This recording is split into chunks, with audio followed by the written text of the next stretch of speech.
dépassement. Ouais, par contre, Walker n'était pas vraiment non plus à la hauteur de Michel Bonnet là, pour tenter de réussir ce dépassement.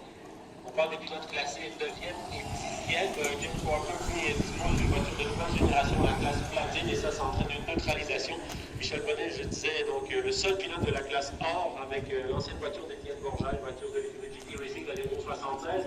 Les deux pilotes, pour l'instant, dans le cas de Michel Bonnet, je pense qu'on va pouvoir repartir. Voilà, c'est fait.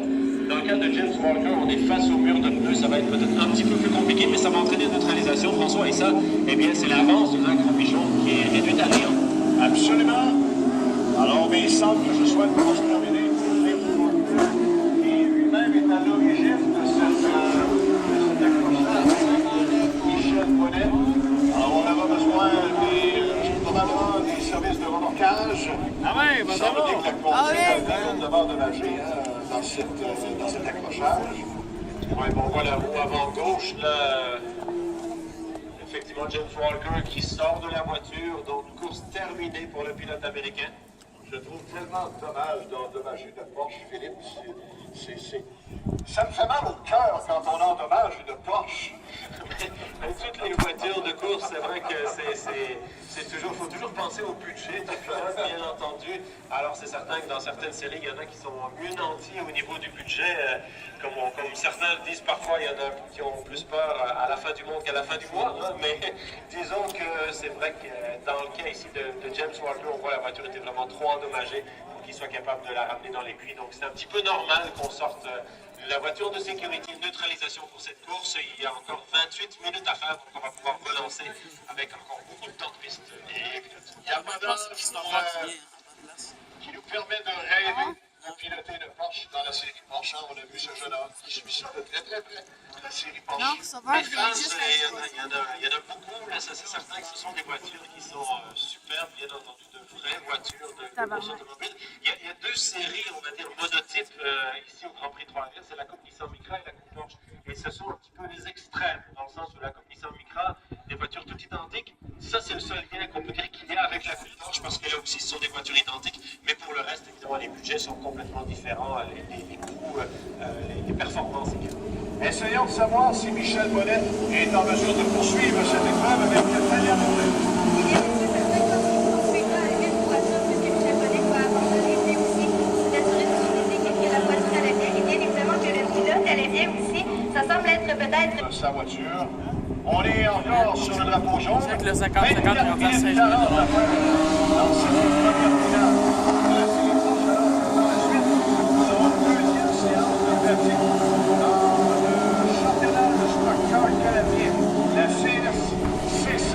Oui, c'est certain que Roman DeAngelis, il sait que c'est à peu près maintenant ou jamais qu'il doit tenter quelque chose sur Zach Robichon.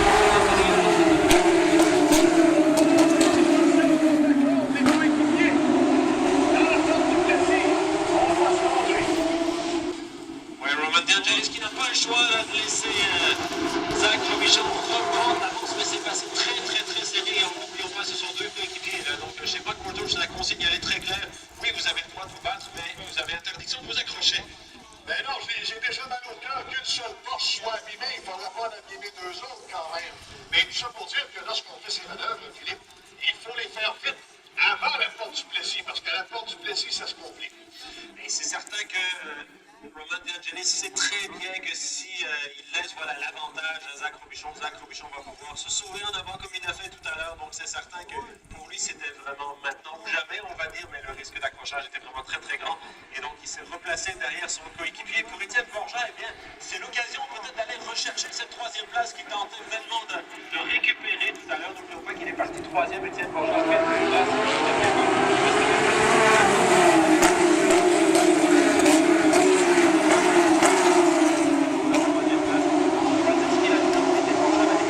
Cette finale de la série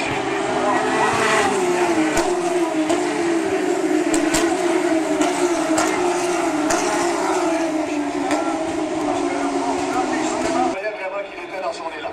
Étienne qui a pris l'intérieur, mais il restait à l'extérieur.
là devant Rossetti. Borja, évidemment, a pu profiter de cette course derrière lui à deux. Suivent toujours la voiture 16 de Jeff Kingsley, le 77 de Patrick Dussault, la voiture numéro 14 de Michael Fenton, et malheureusement, il y a abandon pour Michel Bonnet, le 76, et James Walker, le 83, qui les deux sont entrés en collision dans le virage. Toujours 8 pilotes en piste, donc plus aucun concurrent de la classe or. Ce sont tous les concurrents de la classe platine, c'est-à-dire, on va dire, ni plus ni moins, le championnat toute catégorie avec les voitures les plus récentes. Ce sont des Porsche 991 à la dénomination des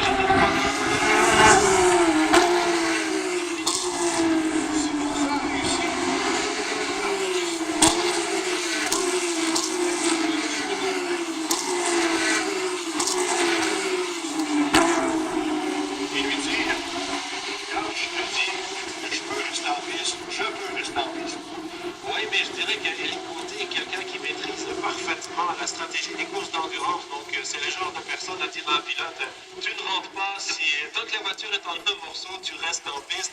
Et je dirais que c'est ce genre de stratégie. Éric a compris un peu comment en endurance, on essaye toujours d'aller le plus loin possible avec une voiture.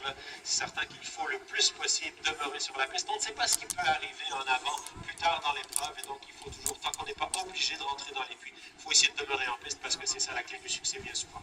Pour Zach Robichon de mener la course et de la gagner, mais pour lui, ça viendrait consolider son avance au championnat des conducteurs. Actuellement, il tient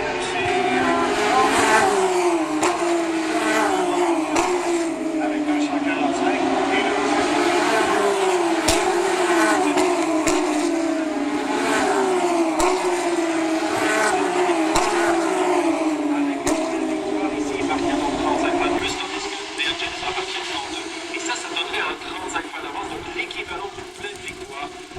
Zach Robichon. Alors, psychologiquement, c'est très important quand on sait qu'on dit toujours, on va sortir du Grand Prix de Trois-Rivières en tête, peu importe ce qui va arriver demain à l'issue de la deuxième course. Les deux coéquipiers qui s'étaient échangés la victoire, justement, au Grand Prix du Canada.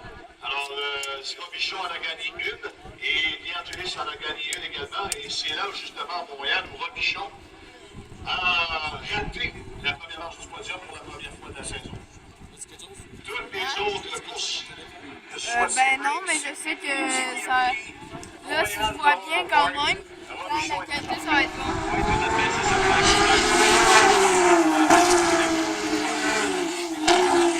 À suivre à nouveau cette bataille.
c'est un petit peu d'aide pour Étienne Bourgeat, évidemment, parce que pour l'instant, Hey, Roman City c'est ça, va c'est à voir qu'est-ce qu'il est moitié-moitié. capable de faire, mais ça risque d'être surtout une bataille entre City et Radzinski. Radzinski qui va vouloir être furieux et qui doit vouloir absolument aller rechercher cette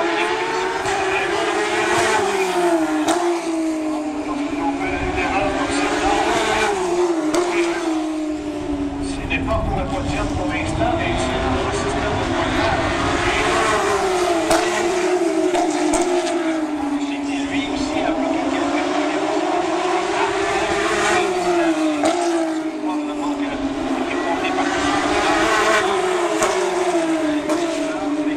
lorsqu'il a fait leur point, il c'est pareil à ce moment-là qu'il va bloquer un petit peu les roues, donc c'est certain que ça évite toute mauvaise surprise en termes de détacle éventuel, mais c'est certain qu'il faut faire très attention parce que n'oublions pas ces Porsche GT3, bien ce sont des propulsions, donc il y a, le poids est beaucoup sur le train arrière, bien entendu.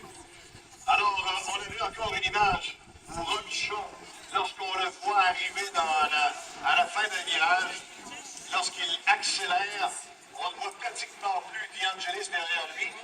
Alors c'est pour ça que la course de la troisième place pour les 3 dernières minutes sera intéressante entre Étienne Bourgeat. Alors le 15e et le 6e. C'est malheureux pour Patrick Dussault pour l'instant, qui est en 7e position, qui n'avait pas un top 5 parce qu'assurément il avait trouvé la saison dernière meilleur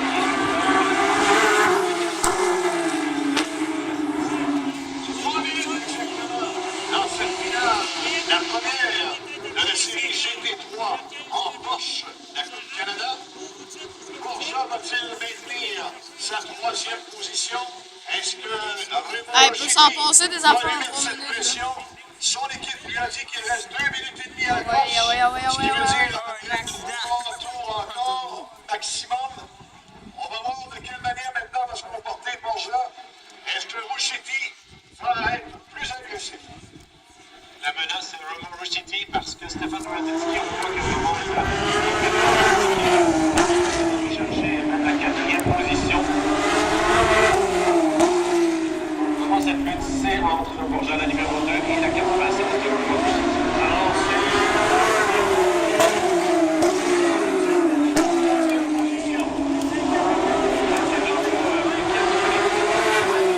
il est à l'attaque, Rouge City, mais pour l'instant,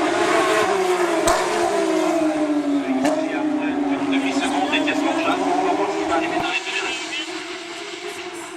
Bourgeat, Rouge City, Radzinski, et même on a perdu un peu Radzinski. C'est la oh! Est-ce qu'il l'a légèrement échappé, Bourgeat? Est-ce que ça a permis à Rouge City de s'approcher davantage? Ouais. Non. Il maintient cette petite distance. Étienne, tout à fait. Pour l'instant, tout va bien pour lui. Est-ce qu'on lui indique que ce sera le dernier tour? Surveillons le signaleur. Il reste 1 minute 20. Est-ce que c'est le dernier tour? Supplémentaire pour cette lutte.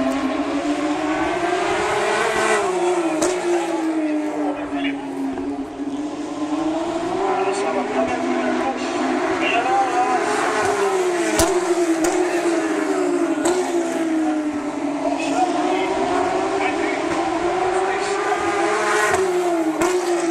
réussit vraiment à Le meneur Zach Robichon course pour l'instant parfait pour lui, une fois encore, devrais-je dire, avec un peu plus de 5 secondes d'avance maintenant sur Roman DeAngelis. Alors, le passage de Robichon, on va lui indiquer le drapeau blanc pour le dernier tour de cette première finale en série Porsche GT3. Pendant que Bourgeat continue de conserver cette 3e place. Voilà le drapeau blanc de notre signaleuse. Lorsque je disais qu'on voit Robichon et DeAngelis et loin derrière. Voilà, juste là. Il y a Tout va dépendre de la sortie du ménage rapport de précis. Je pense que si Étienne peut avoir une meilleure sortie que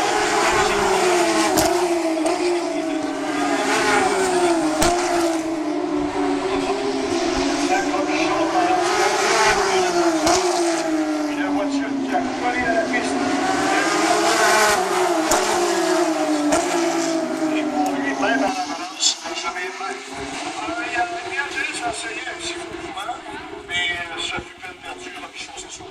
seule chance de Roman De Angelis, effectivement. Et là, on voit qu'Étienne Bourgeois a été capable de garder une petite marge d'avance qui était suffisante pour empêcher Motor City de tenter une manœuvre de dépassement. Donc toujours Étienne qui se dirige maintenant vers la 3e place. On espère que pour lui, ça va être correct. Mesdames, messieurs, le meneur au classement, Zach Robichon. Son coéquipier, Roman De Angelis. Et c'est lui qui peut-être se sera battu jusqu'à la fin. Le numéro 2, Étienne Bourgeois. Magnifique 3e place pour Étienne. Étienne Bourgeois 3e, et là on a le nouveau doublé, encore un de l'écurie Mark Orders avec Robichon qui fait signe qui laisse passer Roman De Angelis là. Encore une fois, une course parfaite pour Zach Robichon.